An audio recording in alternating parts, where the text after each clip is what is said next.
Fuck it up is toxic. I don't know why this shit got me lazy right now. Yeah, can't do Percocets or Marley. I'm turning one, trying to leave it up. Right. Fuck it up, it's toxic.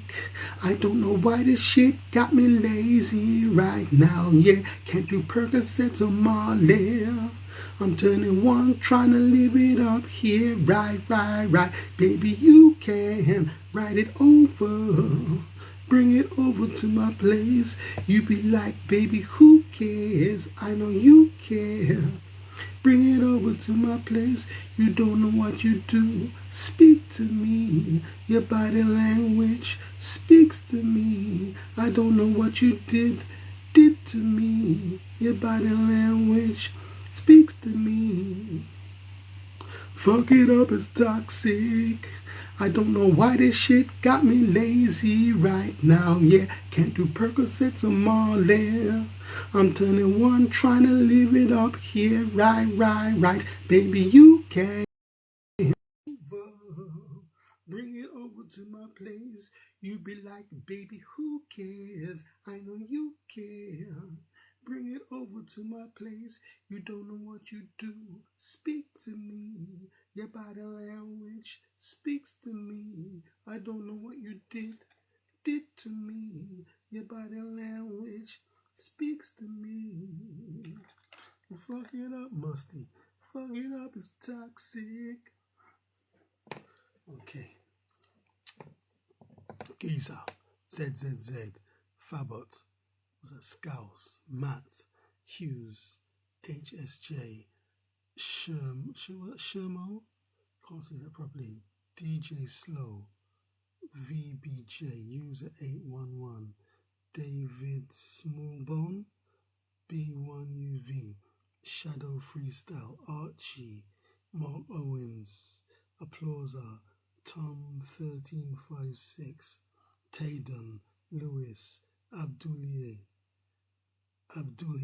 Omar, Loz Proton, B1K, Archie. Good morning, Archie. I'm Len Adams, UCZHT,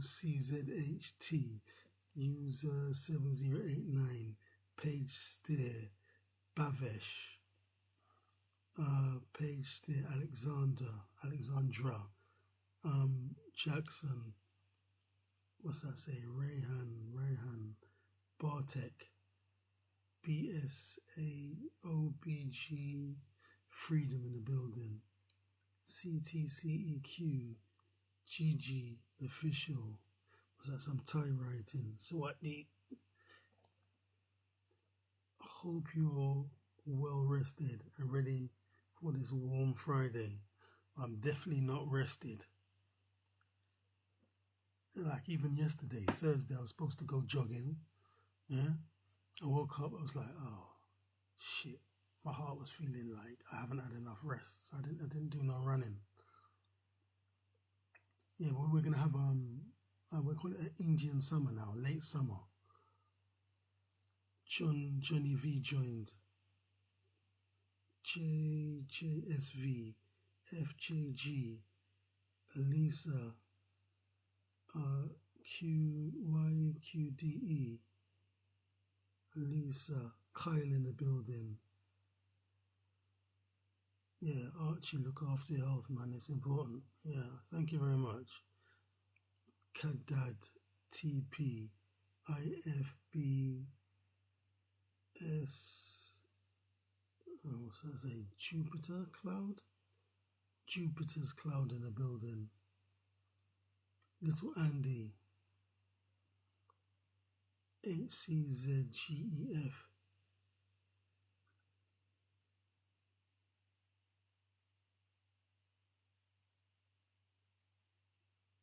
ZPT.edits by her, user 65411, what's that say? T Taylor, DB Debopped, Paz in the building. DBUPD in the building. WRHX in the building. Okay, let's get a start on this now. Yeah. I saw this kind of strange story, yeah? So we had this trainer, Don Charles. Now, about a week ago, he made a very strong comment about somebody in church and all this stuff like that. And then I saw a story about David Hay is not a good human being, says trainer Don Charles. His achievements in boxing cannot be disputed, but he is a control freak.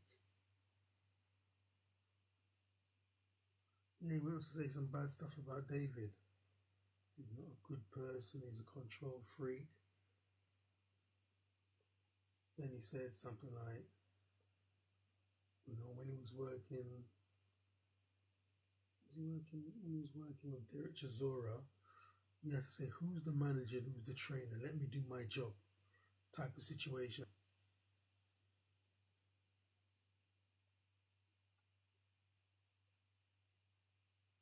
Okay, well, Fury versus Ngannou. It was a fantastic marketing operation in Saudi Arabia. I mean, you see it like, kind of like this cartoon kind of thing, yeah? They worked very hard on the marketing of this fight. So, Saudi Arabia designed a new belt, and it's not a one-off, yeah? It's intended to continue. So they're intending to continue this situation, yeah, in Saudi Arabia. I mean, and what people don't realize, you sometimes, why is this thing so special? Why is this boxing so special? Two people hitting each other in the face. Why is it so special? I remember one time back in the day, well, not that far ago, like Amir Khan was somewhere, and then the Queen was there with some kind of royal person, and Amir Khan was, I didn't know the Queen liked boxing. I mean, for some reason, it's very important to the elite. Yeah, it's boxing. So basically, Saudi Arabia is hosting this because their people need to be entertained. You need to keep the people entertained. That's the whole issue. Keep the people entertained. So they have all these fights, you see. I mean, every week now, Eddie Hearn's got a fight. Somebody in his stable's fighting. Dudes are fighting, girls are fighting, but there's a fight. Every week there's a fight. It's crazy. Yeah. So so the Saudi Arabia situation, it's not a one-off. Yeah. And Bob Arum and they were talking about a Riyadh season. So they talk about something called a Riyadh season. I don't know, maybe that's when their sporting season starts, yeah? But it seems very, very important. Yeah, and Frank Warren and Bob Arum were there, making history, cementing a new beginning. So whatever it is, yeah, it's very important. Like it's a new beginning. I don't know, man.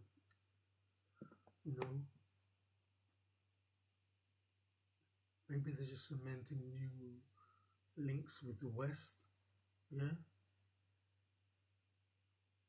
Something very important about this situation, which seems to me, you know what I mean, to be a bit more than be just about boxing. So, I mean, like they've got this MMA fighter. So what are they going to do? They're going to keep matching MMA fighters with boxers. I don't know, man. But they're going to have a lot of huge events in Saudi Arabia, and they definitely have the money. Kylie Wright, Tina Bottomley, Absol Ahmed, Nikki Nunuz, Sex Buku, Chanel Howard.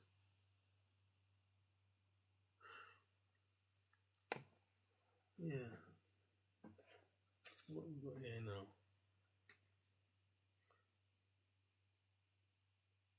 Yes, it was a great press conference. Great stories from Ngannou, his dreams of being a boxer, and everyone, friends and family laughed at him. Now it's reality. Yeah, that's what you face, you see.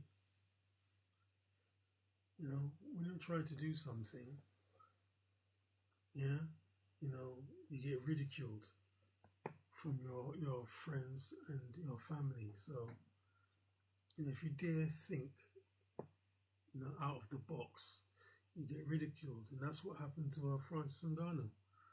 Can you imagine them laughing at him? Yeah? Laughing their heads off. Oh, he's crazy. He's mad, he's mad, he's mad, he's mad, he's mad, he's mad. They've been saying all this horrible stuff, and now they're seeing it come to reality, and all of their fucking paws will be out trying to get something from him. I will give them nothing. Yeah? So he's also taking this Tyson Fury fight very seriously. You know, maybe Tyson Fury is seeing it as a stepping stone, a bridge between him and Anthony Joshua, him and Usyk, but Ngannou not seeing it that way. Yeah, Ngannou is seeing it like this is his chance to make history because he wanted to fight the heavyweight champion. Because from what I heard, you know, he first started as a boxer, and then maybe the opportunity wasn't there. Then when the MMA kicked off, yeah, then he got a chance to do MMA. I mean, to be honest with you, I'm not really sure, you know, his journey to the Americas from Cameroon. But I know Cameroon, you know, they do have some kickboxers. And we've got one guy, what's him, similar, isn't he? Ngannou, something, what do they call him, the Panther? Amazing fighter. Amazing guy with amazing physique. Yeah, he's got good kicks, punches, but he's acrobatic as well. So I know Cameroon definitely have a history with fighters. So, you know, he's taking this thing very seriously. So, you know, Tyson Fury better be careful. But what Tyson Fury said is he's fought a lot of big guys with heavy punches, but if he's not stationary, how can you hit him? Which makes a lot of sense to me. Yeah, if he's not stationary, how do you hit him? So even if he's kind of moving and they hit him, but his head is moving at the same time, so it kind of grazes him rather than boom, the full impact, because he's already moving, so it kind of grazes him kind of thing.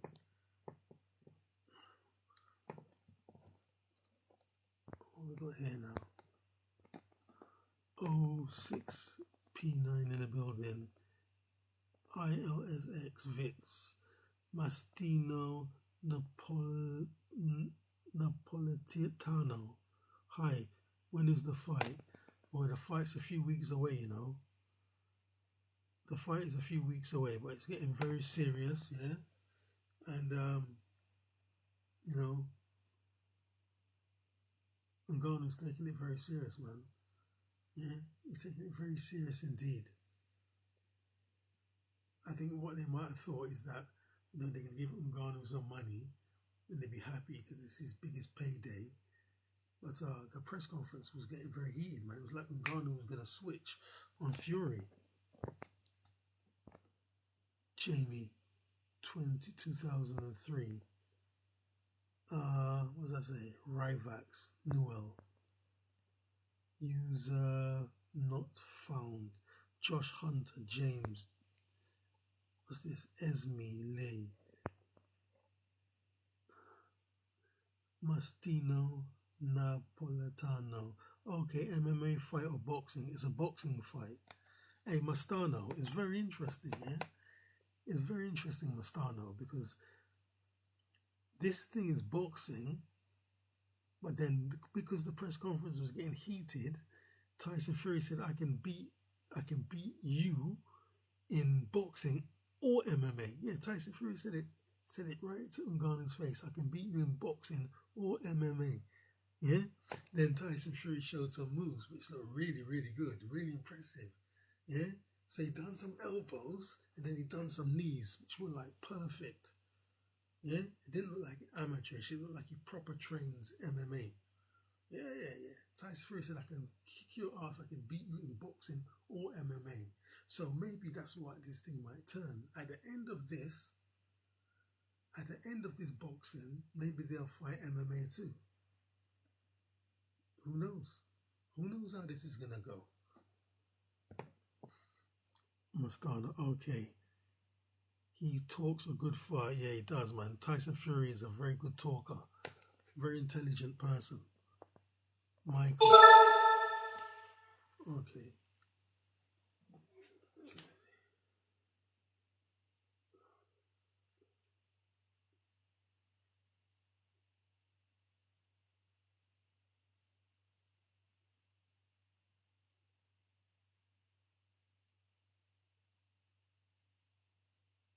Yeah, like I said, so Ngannou's taking it seriously and gets aggressive with Fury. Right? Okay, we've got another story here. We've got this dude here now called Jared Anderson, big baby Jared Anderson. He's retiring from boxing, feels pressured. He said you can't be with your family. Yeah, and something about going to training camps. So, first I got aware of this dude saying he's the best. I'm like, who the fuck is this upstart claiming to be the best? But when I check him out, he's very good and he has something special. Then he done like an interview with Roy Jones and then does some training and whatever. And then he was crying, saying, I'm only 23, but I'm only 23. Well, Tyson was only 20 motherfucking years old. And Muhammad Ali was begging to be not begging, demanding to be the youngest heavyweight champion of the world when he was 21. But they held him back because they didn't like his character. But he got the chance when he was 22. Yeah? So we got Muhammad Ali. Well, the first one was Floyd Patterson, who was the youngest heavyweight champion. Then Muhammad Ali wanted to beat it, didn't get the chance. Then Tyson done it when he was 20. And this guy's 23 years old. I'm not saying this disrespectfully, but this guy is 23 years old and saying he's 23, it's too much pressure. Yeah?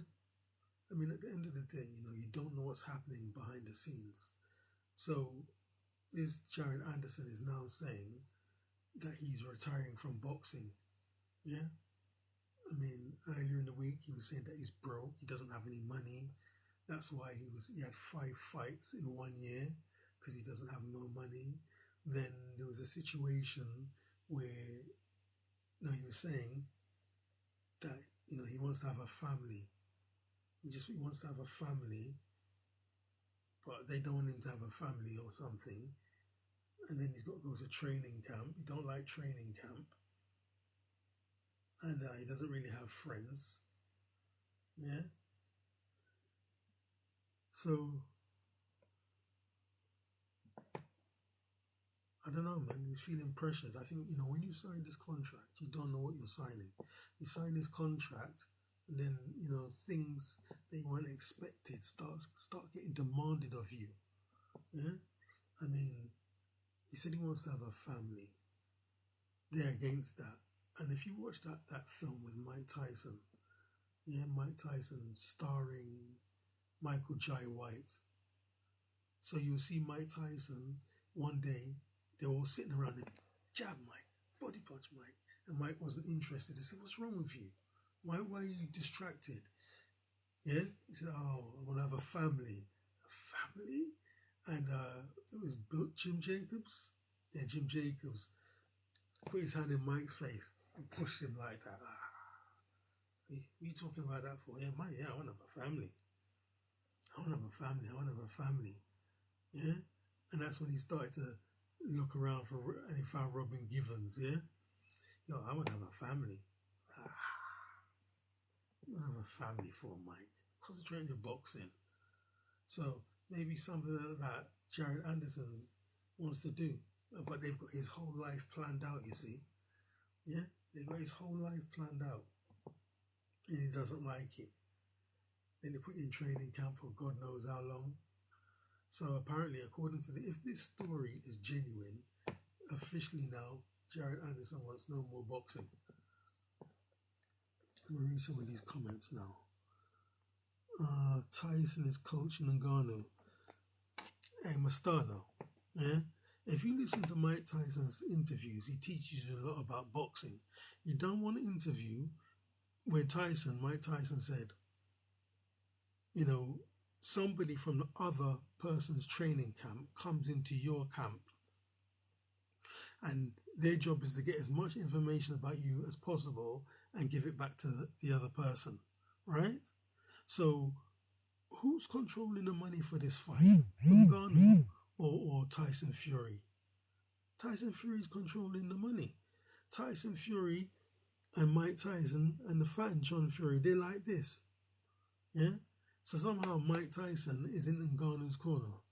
I do not think Mike Tyson is going to be doing his best for Ngannou. Yeah? He's got to be going with the money. Yeah? So me seeing him in his corner, to me, I don't trust it at all. They'll put people in your camp, a mole, in your camp so they can know your business. And there was a big fight recently. Who was that?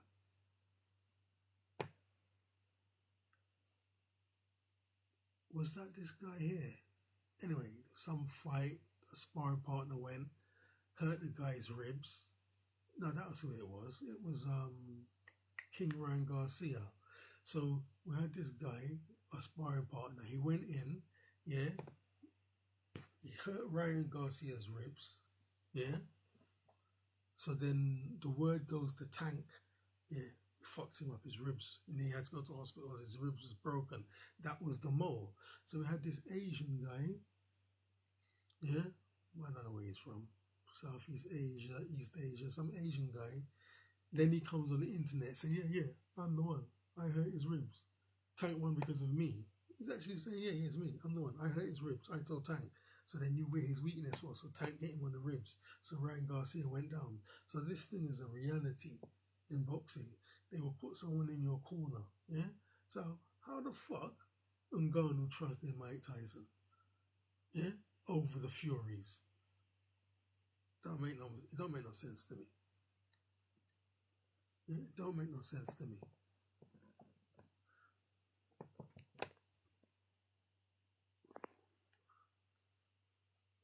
A-Team Jam in the building. Mr. Purple Pineapple. Mastana Light Alive. Thank you. Turk joined. MBSA UK. Wayne 3651. Maya. James. Zaydo Play-Doh in the building. Officer Raccoon Baby in the building. Mastana. Yeah, Mastana. Thank you very much. Thank you.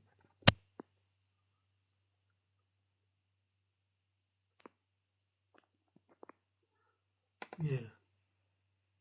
What's that say? Acolyte. Yeah.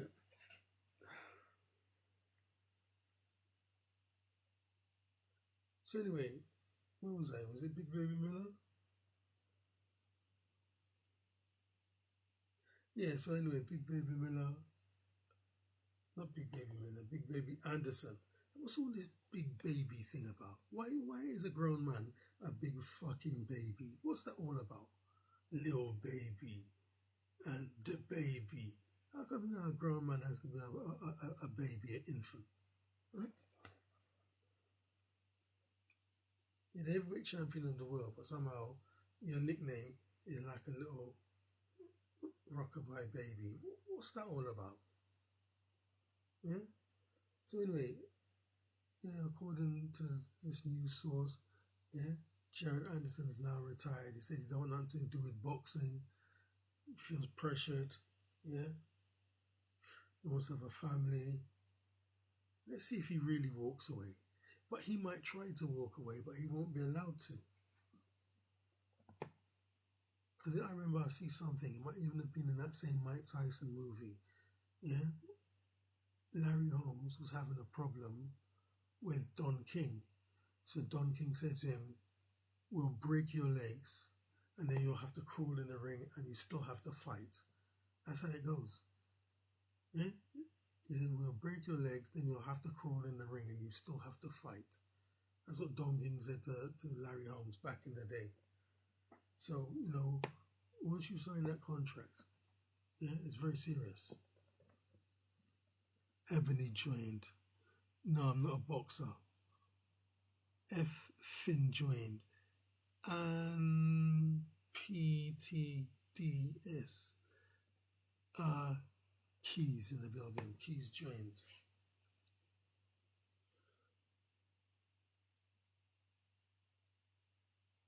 Right. Rumor has it that Errol Spence team set up Bomac with the gun. Yeah. So we've got the situation now with Bomac. Yeah. The trainer of Errol Spence. Now the trainer of Terence Crawford, and now Chris Eubank Jr. So he got found in the UK with a gun. So now all kind of mad stories are abounding in America. So they're saying now Errol Spence team set him up. I don't know. I don't know.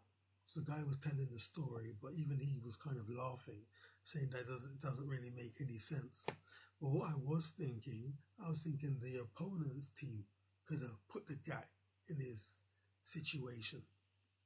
That's what I was thinking. Yeah. When I said, "Well, why would you bring a gun to the UK? How did he get through Americans' customs? How did he get through UK's customs with a gap, but only get discovered when he was taking it out?" So what I was first thinking is maybe, Eubank's opponent, maybe, I mean, I don't want to say because I'm just surmising. I could be chatting the most rubbish, so I won't even say that. Yeah? Maybe someone, forget that. What I'm saying, somebody on the UK side put the gat in this dude's luggage. Yeah? I mean, it's a long shot because basically you're thinking, how can someone be that stupid to carry a gat? Even if he was that stupid, because the story was he forgot the gat in the luggage. He forgot the gat in his luggage and he brought it into the UK. So it goes through America. Yeah? Come on, my friend. Do you travel? Have you ever traveled on an airplane before? Sometimes you go through the first customs, then as you're changing, you got to go through the next custom. And I'll have to do this again. So that means, yeah, I think they said the first time you came on a private plane. But you still have checks. Even if you go to Biggin Hill, you still have a private checks. Yeah, you still have security checks. You think because you come on a private plane, you're just free. Nah, there's still some security going on. UK is a very stringent place. Yeah. Also, what I learned now, when you go to the airport, you see like there's some sniffer dogs. So you think, well, they're looking for explosives or something.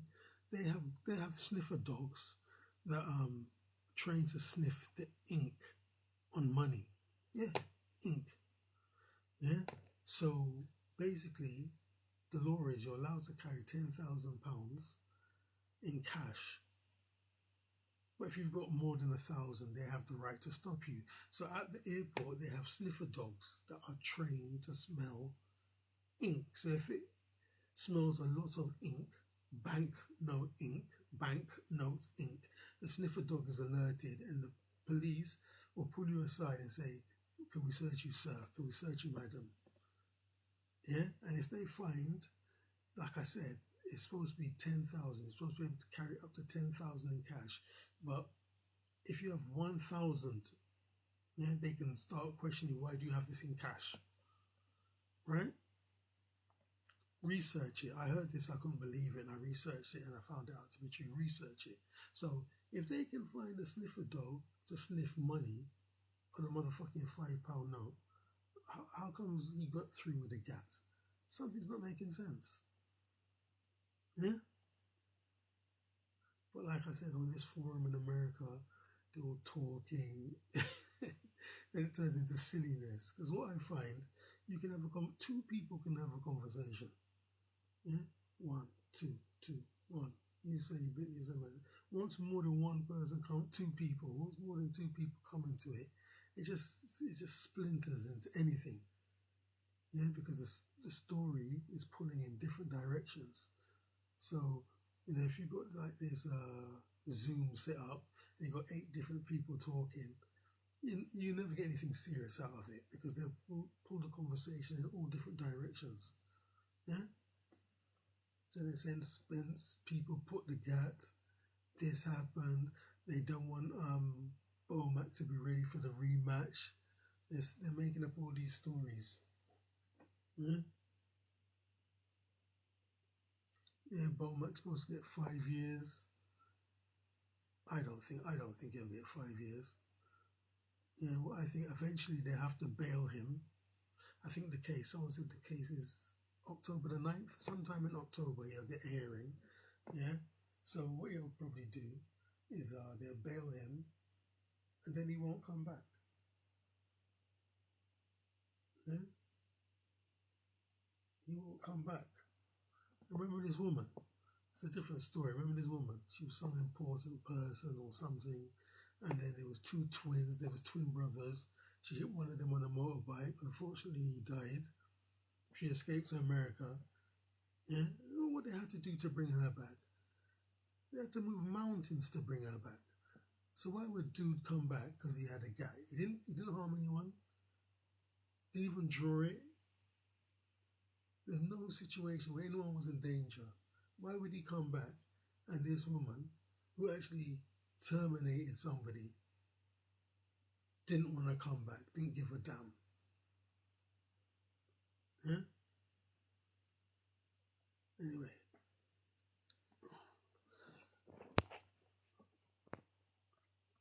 Caleb, Irons in the building, Marla, Finn, Sigrid, BFN in the building. What's that? Jenny in the building, Alistair Miller, Ben, Alfie Solo, Smilte in the building, Stevie G, what's that? Sophia, UCZHTP, Keys in the building. Okay, I'm off, man. So I'll be back tomorrow with some more talk. I'd like to thank Mastano Napoletano for all the likes. Thank you very much indeed. Much appreciated, and I'm out.